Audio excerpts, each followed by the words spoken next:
السلام علیکم ورحمۃ اللہ وبرکاتہ. دس از طارق. جب شیشے کی الماری میں رکھ کر جوتے بیچے جائیں اور کتابیں فٹ پاتھ پر بکتی ہوں تو سمجھ لو اس قوم کو علم کی نہیں بلکہ جوتوں کی ضرورت ہے. ہم لوگ اتنے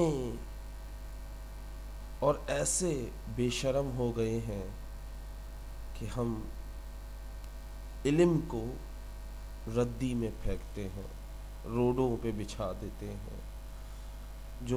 جو بکس ہمیں نالج دیتی ہیں، جو کتابیں ہمیں علم دیتی ہیں، انہیں ہم فٹ پاتھ پہ رکھ دیتے ہیں.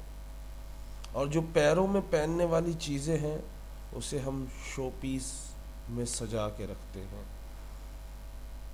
افسوس کی بات ہے کہ ہمارا معاشرہ کہاں سے کہاں پہنچ گیا، ہماری قوم کہاں سے کہاں پہنچ گئی. ہم اتنے جاہل ہو گئے کہ ہمیں پتہ ہی نہیں کہ صحیح کیا ہے اور غلط کیا ہے. بس پیسے کی لالچ نے ہمیں اندھا کر دیا. ہم تعلیم کس لیے حاصل کرتے ہیں؟ میں نے اکثر لوگوں سے پوچھا تعلیم کیوں حاصل کرتے ہو؟ لوگ کہتے ہیں جاب کے لیے، نوکری کے لیے. جب نوکری کے لیے آپ تعلیم حاصل کر رہے ہو تو قوم کو نوکر ملیں گے، عالم نہیں ملیں گے. قوم کو علم والے نہیں ملیں گے، قوم کو لالچی لوگ ملیں گے. علم کو اس لیے حاصل نہ کرو کہ آپ کو آگے پیسہ کمانا ہے. علم کو اس لیے بھی حاصل مت کرو کہ آپ کو اس کو پیسے کا ذریعہ بنانا ہے. علم کو اپنا شعور بیدار کرنے کے لیے حاصل کرو. علم کو صحیح غلط کہنے اور سمجھنے کے لیے استعمال کرو. لیکن ہم نے علم کو ایک ہی نظریہ رکھ دیا ہے علم کا، وہ ہے پیسہ کمانا. بھائی پڑھتے کیوں؟ او بڑا آدمی بننا ہے، پیسہ کمانا ہے. میں نے کبھی کسی کے منہ سے سنتے نہیں دیکھا کہ تعلیم حاصل کیوں کر رہے ہو. یار بس شوق ہے تعلیم کا. یہ تعلیم اس لیے حاصل کر رہا ہوں کہ یہ مجھے شعور دے گی. تعلیم اس لیے حاصل کر رہا ہوں کہ یہ مجھے صحیح غلط بتائے گی. تعلیم اس لیے حاصل کر رہا ہوں کہ غلط راستے پہ نہ نکل جاؤں. لیکن تعلیم حاصل کرنے والے آج کہاں ہیں؟ رشوت لے رہے اور رشوت دے رہے ہیں. جو چیز حرام ہے وہ لے رہے ہیں، جو چیز حرام ہے وہ دے رہے ہیں. کیونکہ علم حاصل کرنے کے لیے پیسہ خرچ کیا ہے ہزاروں، اب انہیں نکالنا بھی تو ہے. ہم نے خدا کا خوف کرو. ایسا نہ ہو کہ ہم جوتیاں بیچتے رہ جائیں، جوتے بیچتے رہ جائیں اور تعلیم کی کوئی اہمیت نہ رہے. ایک وقت آئے گا کہ پاکستانیوں کو کسی بھی ملک میں جائیں گے تو ڈگری ایکسیپٹیبل نہیں ہوگی وہاں پہ، کیونکہ ہم نے تو صرف رٹا مار کے پاس کیا ہے. ہم نے تو صرف اور صرف تعلیم کو نوکری حاصل کرنے کے لیے حاصل کی ہے. جو چیز کسی لالچ میں کی جائے اس میں کامیابی صرف 2% ہوتی ہے، اور جو دل سے کی جائے اس میں 98% کامیابی ہوتی ہے. تو جو بھی کام کرے شوق سے کرے. علم حاصل کریں اس لیے نہیں کہ والدین کہتے ہیں، علم حاصل کریں اس لیے نہیں کہ ٹیچر کہتے ہیں، علم حاصل کریں اس لیے نہیں کہ آپ کو نوکری کرنی ہے، آپ کو پیسہ کمانا ہے. علم حاصل کریں کہ صحیح کیا ہے، غلط کیا ہے، حلال کیا ہے، حرام کیا ہے. یہ چیز صحیح ہے، یہ چیز نہیں کرنی، یہ چیز غلط ہے، یہ چیز نہیں کرنی. لیکن ہم نے صرف اور صرف پیسے کو ایمان بنا لیا، پیسے کو مذہب بنا لیا. نعوذ باللہ، اللہ معاف کرے. لیکن حقیقت ہے جس سے آپ کو روشناس کرا رہا ہوں. یہ حقیقت ہے جو آپ کو ایک پہلو جو چھپا ہوا ہے وہ دکھا رہا ہوں. لیکن ہم اس پہلو کو نہ دیکھنا چاہتے ہیں نہ سمجھنا چاہتے ہیں. ہم بس پیسہ کمانا چاہتے ہیں. ہم صرف پیسے کو ایمان بنانا چاہتے ہیں. دن سے صبح سے لے کر رات تک بس پیسہ پیسہ پیسہ پیسہ. سوتے ہیں تو نیند میں بھی، خواب میں بھی پیسہ پیسہ پیسہ. اٹھتے ہیں وہ پیسہ پیسہ پیسہ. ایک جانور کی طرح، جیسے جانور ہوتا ہے نا، صبح ایک جانور ہے، وہ اس کو نہ اپنا ہوش ہے، نہ کچھ ہے، بس ایک ہی لگن ہے، مجھے شکار کرنا اور کھانا ہے. ہمیں بھی ایک ہی لگن ہے، بس پیسہ کمانا اور بس پیسہ کمانا، چاہے اس کے لیے صحیح راستہ اپنائیں یا غلط راستہ اپنائیں، چاہے اس کے لیے ہمیں حلال حاصل کرنا پڑے یا حرام، لیکن ہم کریں گے، ہے نا. یہی چیز تو علم سکھاتی تھی جو ہم بھول چکے ہیں. جتنے علم والے ہیں آج سارے رشوت لے رہے ہیں. جس ڈپارٹمنٹ میں جاؤ، بھائی کیا مسئلہ ہے، بھائی آپ کا نمبر نہیں آ سکتا، آپ اپنے والد کا، دادا کا شناختی کارڈ لاؤ، دادی کا شناختی کارڈ لاؤ، نانی کا شناختی کارڈ لاؤ، نانے کا شناختی کارڈ لاؤ. بھائی میرا شناختی کارڈ بنا ہوا ہے، رینیو کرانا. نہیں بھائی لے کے آؤ. ایک حقیقت ہے کہ ہم جاہل کے جاہل رہ گئے. ساری دنیا پڑھ لکھ گئی، ہم پڑھ لکھ کر بھی ان پڑھ کہلائے.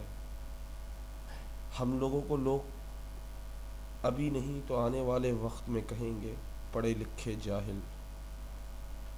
دیکھ لینا کہ ہم لوگوں کو لوگ کہیں گے پڑھے لکھے جاہل، کیونکہ ہم اپنا ایمان تو بیچ چکے ہیں. بس باقی بچتا ہی کیا ہے. اپنی تعلیم تو بیچ رہے ہیں، ایمان بھی بیچ چکے ہیں.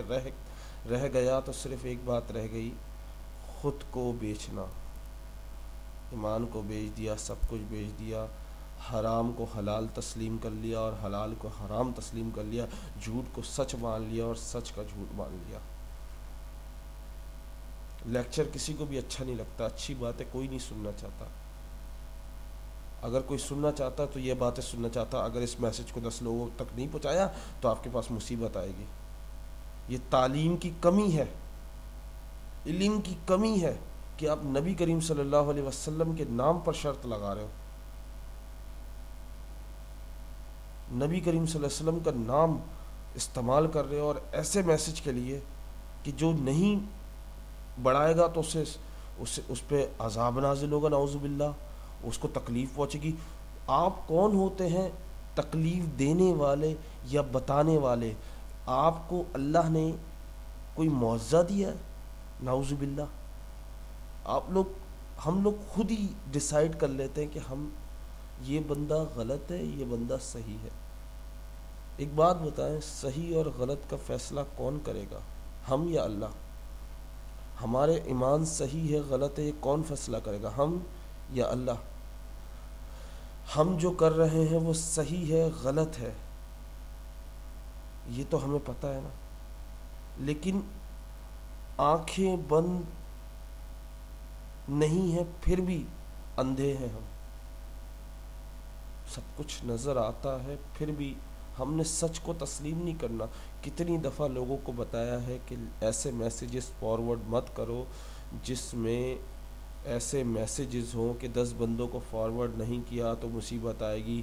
اور اگر آپ چاہتے ہیں اگر آپ کے گھر میں 10 دن بعد خوشی آئے گی اگر آپ نے یہ میسیج 10 لوگوں کو پہنچایا، نعوذ باللہ. ایسی باتیں نہ کیا کریں، ایسے میسیجز نہ کیا. یہ ساری بات کہاں آتی ہے؟ علم کی، علم نہ ہونا. میرے پاس بھی کوئی علم زیادہ نہیں ہے، لیکن جتنا ہے میں بانٹ رہا ہوں. آپ کے پاس بھی جتنا ہو بانٹیں، لیکن صحیح اور غلط کو پہلے پہچانیں. کہ آپ جو میسج فارورڈ کر رہے ہیں اس حدیث کا نمبر بھی آپ نے لکھا ہے. نمبر لکھا ہوا یہ ضروری نہیں ہے، اس کو چیک بھی کرو کہ فلاں جگہ پہ وہ حدیث ہے بھی یا نہیں ہے. ہم آج کل کتنے میسج فارورڈ کرتے ہیں حضرت علی کے نام سے، حضرت ابو بکر کے نام سے، حضرت عثمان کے نام سے، اور سب سے زیادہ حضرت علی کے میسج وہ سوشل میڈیا پہ آتے ہیں. لیکن آپ نام لکھ کر وہ میسج فارورڈ کر رہے ہیں. اگر وہ حضرت علی کا میسج نہ ہوا تو آپ ثواب تو کمانے کی نیت تھی آپ کی، لیکن آپ گناہ کما گئے. ایسے کوئی بھی میسج بغیر ویریفیکیشن، بغیر تصدیق کے آگے فارورڈ نہ کریں. پہلے تحقیق کریں. میری بات پہ بھی عمل مت کرنا. اگر میں کوئی ایسی بات کہتا ہوں جس میں نبی کا نام شامل ہے تو اس کو جب تک نہ ماننا جب تک اس کا ریفرنس خود نہ دیکھ لو کہ واقعی میں جو سر طارق نے بات کہی ہے وہ فلاں جگہ پہ مسلم شریف میں ہے بھی یا نہیں ہے، داؤد میں ہے بھی یا نہیں ہے. اگر حدیث نمبر میں لکھ دوں، بھائی اپنی طرف سے نمبر لکھ دوں، کس کو پتا؟ آج کل چیک کون کرتا ہے؟ اب تو انٹرنیٹ اتنا وہ ہو گیا ہے، گوگل پہ لکھو، سرچ کرو، آپ کو فوراً بک کھولو، بک ڈاؤن لوڈ کرو، حدیث کی ڈاؤن لوڈ کرو، اوپن کرو، پیج نمبر لکھو، سرچ مارو، آپ کو پتہ چل جائے گا کہ فلاں جگہ وہ حدیث ہے بھی یا نہیں ہے. تو ایسے میسج فارورڈ کرنے کے بجائے آپ کوئی ایک حدیث روز فارورڈ کر دیا کریں، لیکن تصدیق کر کے. اگر آپ کو واقعی میں ثواب کمانا ہے، جنت حاصل کرنی ہے، تو تصدیق والی چیزیں آگے فارورڈ کرو. ورنہ اگر نہیں تصدیق ہے تو اس میں سے وہ ریفرنس یا نام ہٹا دو اگر آپ کی تصدیق نہیں ہے. کیونکہ آپ کو اچھی بات پھیلانی نا، نام مینشن نہ کریں. پھر میرے جتنے میسج ہیں بہت کم جگہ پہ ہوگا کسی کا نام لکھا ہو. تو آپ پلیز براہ مہربانی اس چیز کا خیال رکھیے گا. میں آپ لوگوں سے درخواست کرتا ہوں کہ آپ لوگ کوشش کریں ایسے میسیجز کو فارورڈ نہ کریں جو میسیجز آپ کے لیے ثواب کی جگہ گناہ بن جاتے ہیں. امید کرتا ہوں آپ کو یہ ویڈیو پسند آئی ہوگی. اگر پسند آئی تو اپنے دوستوں سے ضرور شیئر کریں تاکہ لوگوں میں شعور آئے، لوگوں میں علم کی جو کمی ہے وہ پوری ہو. علم پھیلانے کا ایک طریقہ یہی نہیں اسکول کالجز ہے. علم سیکھنے کا جو بھی کوئی آپ کو ایک لفظ بھی سکھائے وہ آپ کا استاد ہے. تو روز کچھ نہ کچھ نیا سیکھا کرو، روز کچھ نہ کچھ نیا سیکھو اور آگے پھیلاؤ. روز کچھ سیکھو اور آگے پھیلاؤ. آگے پھیلانے سے مراد پہلے تصدیق کر لو کہ اس میں کوئی ایسی غلط بات تو نہیں ہے، کوئی ایسی بات تو نہیں ہے جو میرے حدیث سے میچ نہیں کر رہی اور میں آگے بڑھا رہا ہوں. کیونکہ نبی کا نام یا علی کا نام، حضرت علی کا نام آ جائے، نبی کا نام آ جائے، کسی کا بھی نام آ جائے، بغیر تصدیق کے نہیں. کیونکہ آپ اس ہستی کو بدنام کر رہے ہوتے ہیں جھوٹ بول کے، جھوٹ لگا کے اس ہستی کا نام اوپر لکھ رہے ہو. آپ جو بنانے والا ہے اس نے تو خرافت پھیلائی، لیکن آپ جو کر رہے ہو وہ بھی تو گناہ ہے کیونکہ آپ نے ویریفیکیشن نہیں کی. امید کرتا ہوں یہ ویڈیو آپ کو پسند آئی ہوگی. اگر پسند آئی تو اپنے دوستوں کے ساتھ شیئر کریں. السلام علیکم ورحمۃ اللہ وبرکاتہ.